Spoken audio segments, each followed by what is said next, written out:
স্নিগ্ধ বেশ। লেখনীতে সানজিদা আক্তার মুন্নি। পর্ব সংখ্যা 25। একটা কাঠের চেয়ারে নাঝা বসে আছে আধো অন্ধকার একটি ঘরে। ঘরটিকে হয়তো ঘর নয়, বরং কসাইখানা বললেই ভালো হয়। ঘরটা জমাট বাঁধা ধুলো আর রক্তের এক মিশ্র ধাতব গন্ধে আচ্ছন্ন হয়ে আছে।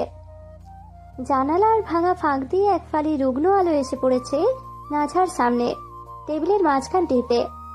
নাঝার চোখ যখন পুরোটা খুলে নেশার ঘোর কাটে, তখন প্রথমে তার দৃষ্টি আটকে যায় টেবিলের উল্টো দিকে তার সামনে চেয়ারে বসে থাকা মানুষটির দিকে।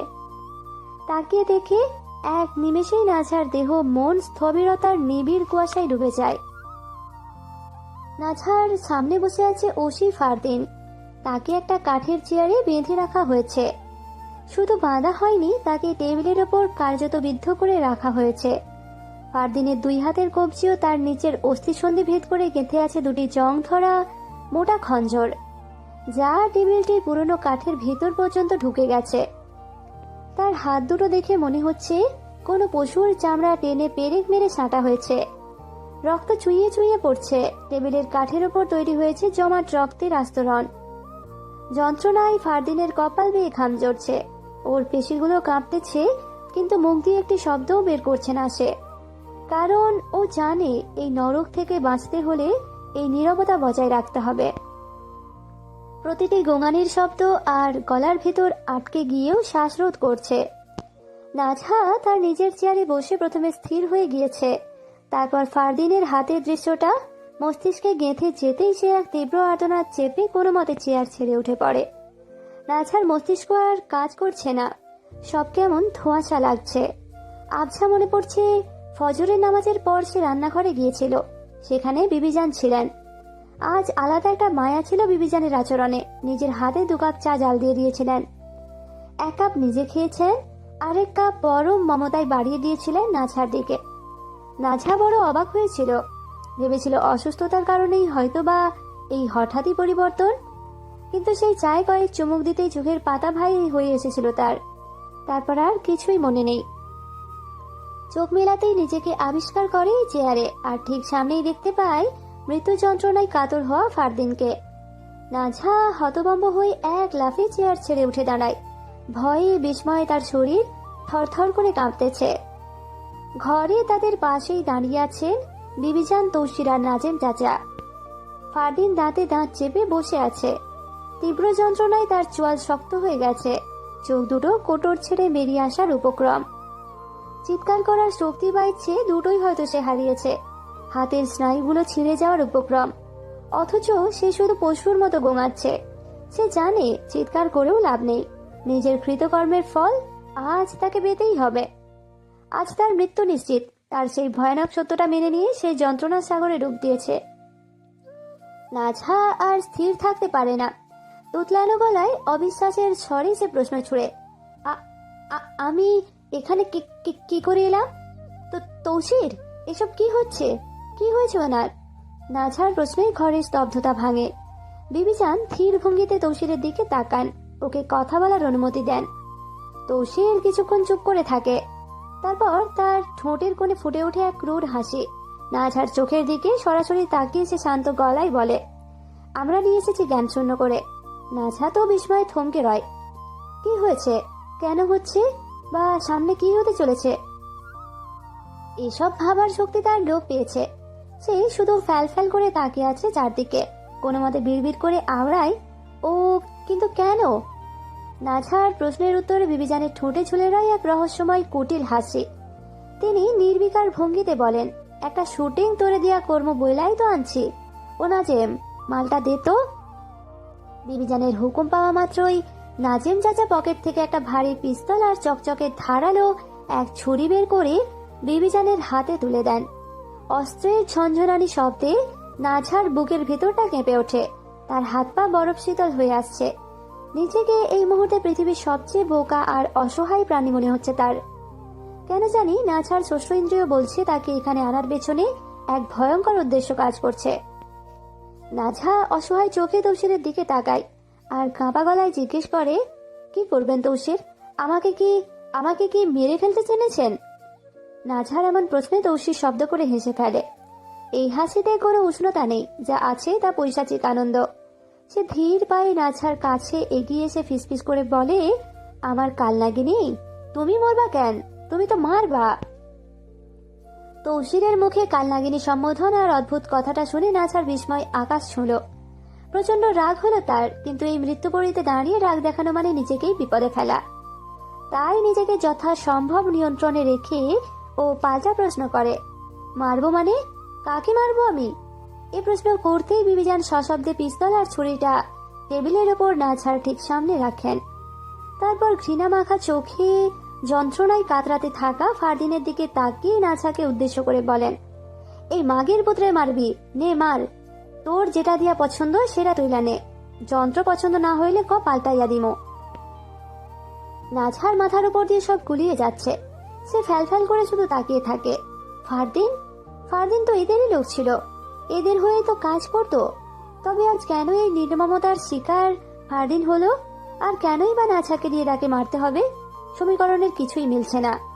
নাছা সমীকরণ মেলাতেও পারছে না, শুধু স্থির হয়ে দাঁড়িয়ে রয় আর দেখতে থাকে। নাছাকে মূর্তির মতো দাঁড়িয়ে থাকতে দেখে তৌসিরের ধৈর্যচ্যুতি ঘটলে সে প্রচন্ড ধমক দিয়ে বলে, এই মাগি, বিবিজান কি কইলো কানে চাই নাই তোর? মার এই বাহিন চৌধুরী, ওই চাকু দিয়া এফোর ওফোর কইরা দাও ওর বুক।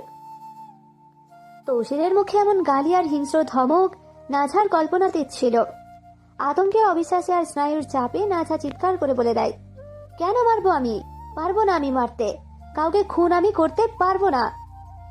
নাছার এই আর্তনাদ শুনে বিবিজান তার দিকে রুক্ষ দৃষ্টিতে তাকান, সাথে ওনার কণ্ঠে ঝরে পড়ে চরম বিরক্তি আর ঘৃণা। এই মাগি, গলা নিচে নামা। বিবিজানের ধমকে নাছা স্তব্ধ হয়। নাছাকে ঠোঁট মুখ শুকিয়ে কাঠ হয়ে যেতে দেখে শেষ ভরসা হিসেবে সে তৌসিরের দিকে তাকায়। তৌসিরের চোখে যদি বিন্দুমাত্র মায়া অবশিষ্ট থাকে এই ভরসায়। আহত ভাঙা গলায় অনুনয় করে বলে, ও তৌসির, আমাকে দিয়ে এই পাপ করাইয়েন না, দোহাই লাগে, আমি পারবো না। নাছার আকুতিতে তৌসিরের মন গলে না, বরং সে কটাক্ষ ভরা অট্টহাসিতে হেসে পড়ে। হাসি থামিয়ে বাঁকা চোখে তাকিয়ে বলে, কেন তুই পারবি না কেন?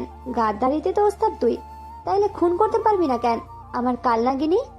তৌসিরের মুখে আবারও কালনাগিনী সম্বোধন শুনে নাছা নিশ্চিত হয় তার ধারণা ভুল ছিল। তৌসিরকে সে যতটা সহজ ভেবেছিল, আসলে সে ততটাই জটিল।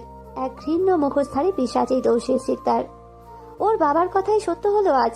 নীরব অতিরিক্ত আবেগী তার ধ্বংসের কারণ হয়ে দাঁড়ালো। ভয়ে নাছার হাতের আঙুলগুলো ঝিরিঝিরি করে কাঁপতেছে, কপালে জমতেছে বিন্দু বিন্দু ঠান্ডা ঘাম। পায়ের পাতা মেঝের সাথে সেঁটে আছে, নড়ারও শক্তি নাই। এমন সময় হঠাৎ তৌসির টেবিলের নিচ থেকে চকচকে একটা কুড়াল বের করে। নাছা বড় বড় চোখে সেই দিকে তাকায়।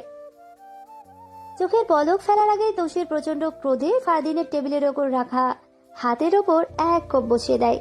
আ ফারদিনের গগন বিতাড়ি চিৎকার ঘরটা কাঁপিয়ে দেয়। কোপের তোড়ে ফারদিনের হাতের 4টি আঙুল চারদিকে ছিটকে পড়ে। একটা কাটা আঙুল ছিটকে এসে লাগে নাছার কপালে, তারপর সেটা গড়িয়ে পড়লো নিচে। রক্তের ফিনকি ছুটে নাছার কপাল আর জামা ভিজিয়ে দেয়। নাছা চিৎকার করতে চায়, কিন্তু গলা দিয়ে কোনো স্বর বের হয় না, ভয়েও একেবারে ছিটিয়ে গেছে। তার চোখের সামনে ভাসছে বারবার এই ভয়াবহ দৃশ্য, এক কোপেই আঙুলগুলো বিচ্ছিন্ন। ফারদিনের হাতের কাটা জায়গা থেকে নলের মতো রক্ত বের হচ্ছে। যন্ত্রণায় ফারদিনের জিহ্বা বেরিয়ে আসছে, ও পশুর মতো গোঙাচ্ছে। মেঝের উপর পড়ে আছে তার খণ্ড বিখণ্ড আঙুলগুলো। মৃত্যুসজ্জার চেয়েও ভয়ঙ্কর এই দৃশ্য। নাছাকে মূর্তির মতো দাঁড়িয়ে থাকতে দেখে তৌসির কুড়ালটা একপাশে ছুঁড়ে ফেলে দেয়। এরপর কোমর থেকে নিজের পিস্তলটা বের করে সোজা নাছার দিকে তাক করে। সাক্ষাৎ যমদূতের হুকুমের মতো হুকুম করে, হয় তুই গুলি করে ওরে মার, নয়তো তুই মর। নাছা কাঁপা চোখে ঘৃণা নিয়ে তৌসিরের দিকে তাকিয়ে বলে, আমি আমি খুন করতে পারবো না, আমাকেই মেরে ফেলুন। তৌসিরের ধৈর্যের সীমা শেষ হয়ে যায়, ও আবারও হুঙ্কার দেয়, টেবিল থেকে পিস্তল হাতে নে আর ওকে মার। আমি পারবো না। মাগি, ইমোশন দেখাইস না, মার ওরে। আমি মারবো না, সম্ভব নয় আমার পক্ষে। নাছার কথা শেষ হতে না হতে টাস করে একটা গুলির শব্দ হয়। তৌসির নাছার পায়ের একদম কাছে মেঝেতে গুলি ছুঁড়েছে। আগুনের ফুলকি আর বারুদের গন্ধে নাছা ভয়ে চিৎকার দিয়ে ওঠে, না, আমাকে মারবেন না, আমি মারবো, তৌসির জানে নাঝার দুর্বলতা ঠিক কোথায়। নাঝার দুর্বলতা তার নিজের জীবন আর মৃত্যু ভয়। এই ভয় দেখেই ওকে যা খুশি তাই করানো সম্ভব। নাঝা বড়ই স্বার্থপর, সে বড়ই স্বার্থপর, নিজের প্রাণ বাঁচাতে সে সব করতে প্রস্তুত। আর এই দুর্বলতারই সুযোগ নিবে এখন তৌসির সারা জীবন ওকে। বিবিজান নাঝার কাবা হাতে পিস্তলটা ধরিয়ে দিয়ে নিরাপদ দূরত্বে সরে যান। তৌসিরও পিছিয়ে যেতে যেতে নিজের পিস্তল তাক করে রাখে নাঝার দিকে আর বলে, মাঙ্গের নাতিন, 5 সেকেন্ড মাত্র। 5 সেকেন্ডের ভেতর যদি তুই ট্রিগার না চাপিস তো আমি তোকে মারবো, তারপরে জানোয়ারকে মারবো। নাঝার চোখের সামনে পৃথিবীটা দুলছে। তৌসির তাকে এত বড় শাস্তি দিল, এত ভয়াবহ পরীক্ষা। সে কাবা কাবা হাতে ফারদিনের দিকে পিস্তল তাক করে। ফারদিন যন্ত্রণায় কাতরাতে কাতরাতে উচ্চারণ করে, আমাকে ছেড়ে দাও মেয়র সাহেব, আমি আর এমন করবো না, আমাকে মাফ করে দাও। তৌসির পৈশাচিক হেসে বলে, করবি না কেন? কর কর, আরো বেশি করিস, কবরে গিয়া করিস। নাঝা কিছুতেই গুলি চালাতে পারছে না। সে বিশ্বাসঘাতক হতে পারে কিন্তু খুনি তো নয়। আর স্বভাবজাত সত্তায় খুনের অস্তিত্ব নেই। ভেতর থেকে কান্নারা দলা পাকিয়ে আসছে ওর। দেরি দেখে তৌসিরের দৈর্ঘ্যের ভাত ভাঙে। সে তিক্ত স্বরে বলে, ওই ছেনাল, তোর কলিজায় এত ডর? দাঁড়া, বের করতাছি তোর কলিজার ডর। বলেই তৌসির নাঝা ঠিক পেছনের দেয়ালে আরেকটা গুলি করে।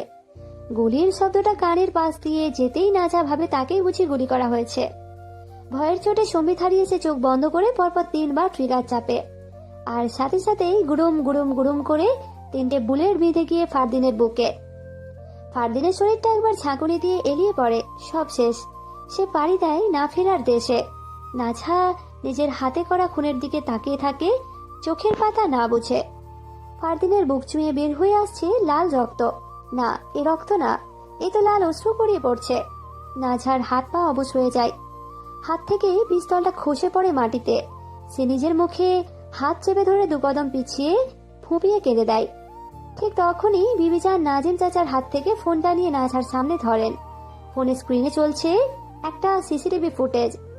এই একটু আগের মুহূর্তের ভিডিও, কিন্তু ক্যামেরার অ্যাঙ্গেল এমন ভাবে সেট করা সেখানে তৌসির বা বিবিজান কাউকেই দেখা যাচ্ছে না। শুধু দেখা যাচ্ছে নাঝা পিস্তল হাতে নির্দয়ভাবে ফারদিনকে গুলি করেছে। দৃশ্যটা দেখে সে নিজেই শিউরে ওঠে। ফ্যাল ফ্যাল করে বিবিজানের দিকে তাকায়। বিবিজানের মুখে তখন শয়তানি হাসি এনে চিবিয়ে চিবিয়ে বলেন, আর গাদ্দারির চিন্তা করলে তোর বেজায় ফাঁসবি। এই ফুটেজ পুলিশ মিডিয়া সবার হাতে যাবে। শিরোনাম থাকবে কি জানিস?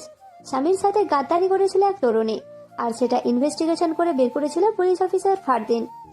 তাই নিজের পাপ ঢাকতে সেই তরুণী তার বাপ চাচার সাহায্যে অফিসারকে ধরে এনে খুন করে দেয়। বুঝলি মাগি?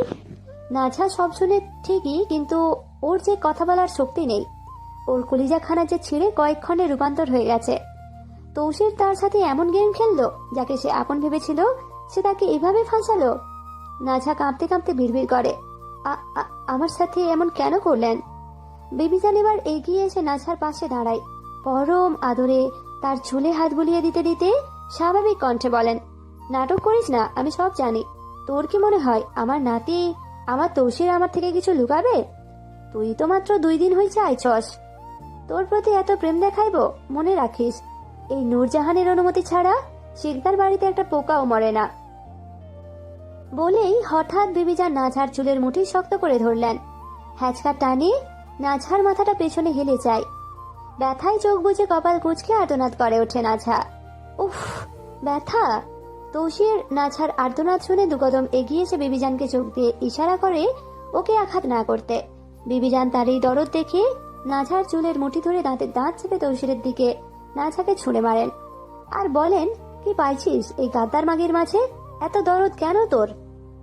ধাক্কা খেয়ে নাঝা টলে এসে তৌসিরের বুকে আছড়ে পড়ে। সাথে সাথেই তৌসির 2 হাতে আগলে ধরে নেয় তাকে। নাঝা মুখ তুলে ছলছল চোখে তৌসিরের দিকে তাকায়। আহত কণ্ঠে জিজ্ঞেস করে, আপনি আমার সাথে এমনটা করতে পারলেন তৌসির?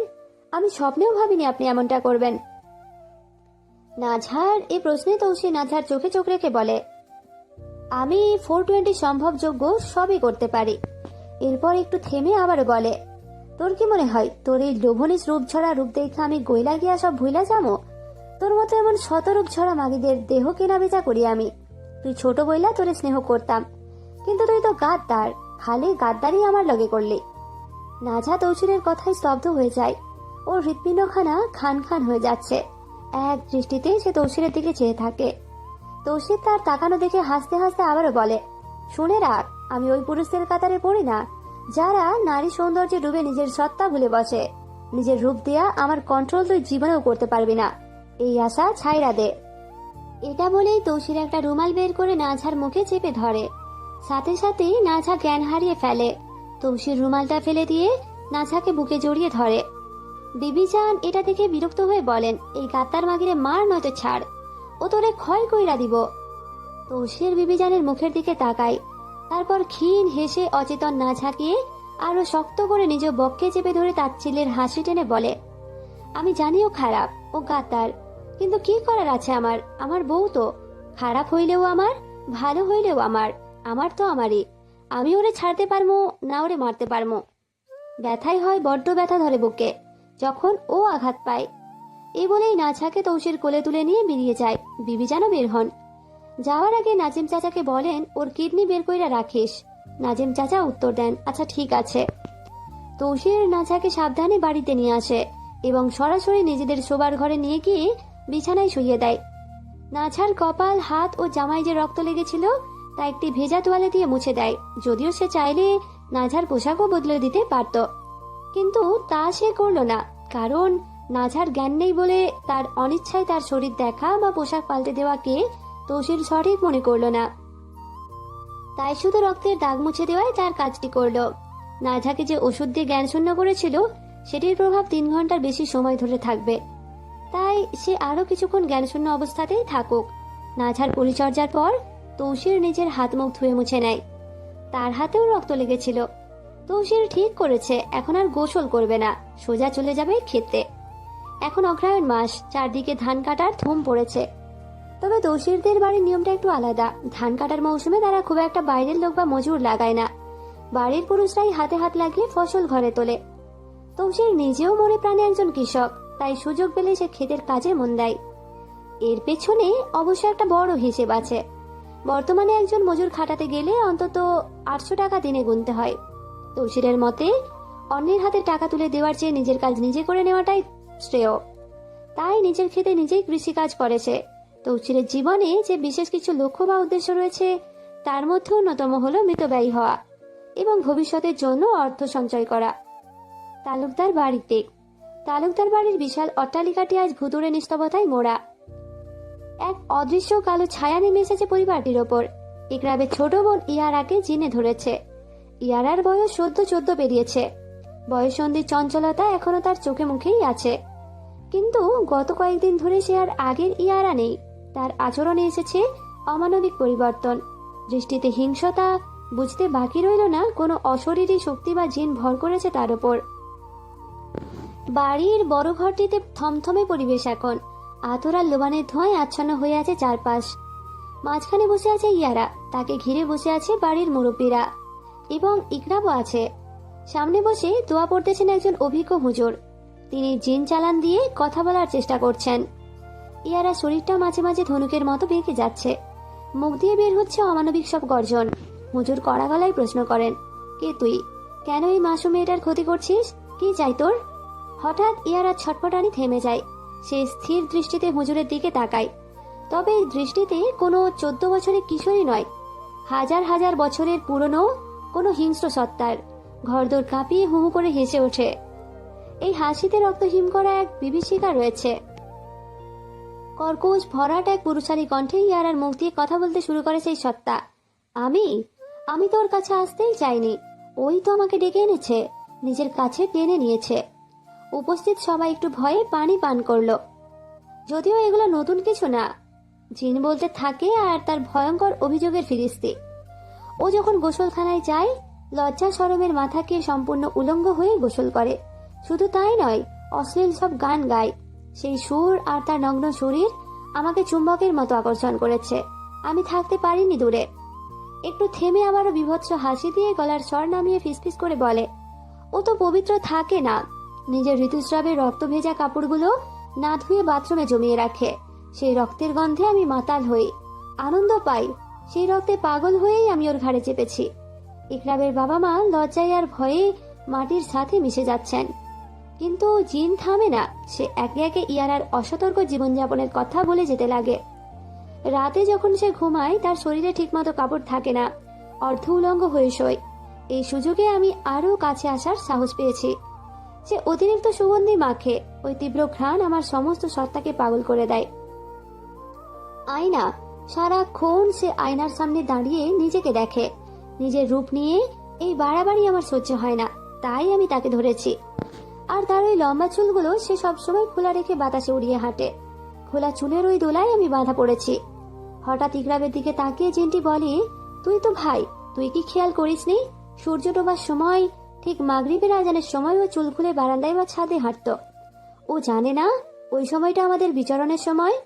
খোলা কালো চুল যখন বাতাসে ওড়ে তখন জিনের বাদশা হলেও নিজেকে আটকাতে পারে না। আমি তো সাধারণ এক জিন মাত্র, ওর চুলের ফাঁদে আমি আটকা পড়েছি। এবার জিনটি ইয়ারার বাবার দিকে আঙুল তুলে হুঙ্কার দিয়ে বলে, ও নামাজ পড়ে না, শরীরে কোনো হিসার বা সুরক্ষা নেই। কোনো এক খোলা দরজা, আমি সেই দরজা দিয়ে ঢুকেছি। এখন আমাকে বের করা অত সহজ হবে না। ও শুধুই আমার, আমি ওর সাথে অজস্র বার মিলিত হয়েছি, আমি ওকে নিয়ে খুব শীঘ্রই যাব। সবশেষে জিন্দি হুঙ্কার দিয়ে বলে ওঠে, ও নিজেই নিজের বিপদ ডেকে এনেছে, এখন আমাকে তাড়াবে সাধ্য কার? কেউ কিছু বুঝে উঠতে পারে না। সবাই একসাথে তেলাওয়াত শুরু করে দেন। তেলাওয়াত শুরু হতে ইয়ারার মুখ দিয়ে গোঙানির শব্দ বের হয়, অতঃপর সে জ্ঞান হারায়।